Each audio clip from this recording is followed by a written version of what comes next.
Hi good evening जय जगन्नाथ। आज जेहेतु चिता लगी अमावास्या तो मु ऑफिस रो आसी रेडी हेतली चित्तौ पिठा बनेबी बोली तो चलंतु बनेबा। मु चावल को भिजेई की रखी देतली तो तापरे नडिया कोरी देतली तो नडिया पकेली जेहेतु मो पाखे गुड़ नथिला तो मु टिके चीनी पके देतली तो ताकू भलो से ग्राइंडिंग कर देतली। तो बैटर हमर रेडी हो जेतला तापरे मु टिके गुजराती आ गोलमरिच पके देतली पूरा जेमती चकुली पिठा बना जाए सेई टाइप रो पिठाटा बने। ओडिया घर रो एटा गोटे परंपरा वर्ष को गोटे थर गेंडा मानू सारू पत्र रे गड़िया पोखरी नई रे गेंडा मानू खाइबा को दिया जाए काहेकि ना बापा भाई माने जेतेबेले चाष करबा को जाती तांको गोड़ गेंडा न काटिबा पई वर्ष को गोटे थर गेंडा को खाइबा को दिया जाए। सेथि पई ए पिठार ना होची चित्तौ पिठा। एटा तो नॉर्मली समस्ते जानिथिबे। तो ए पिठाटा को मात्र गोटे थर उल्टो पाल्ट करा जाए सेकेंड टाइम पलट करा जाए गोटे थर ही उल्टे जाए।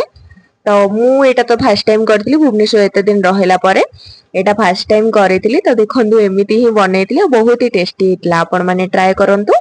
Thank you. एमती वीडियो देखंतु लाइक करंतु। Thank you.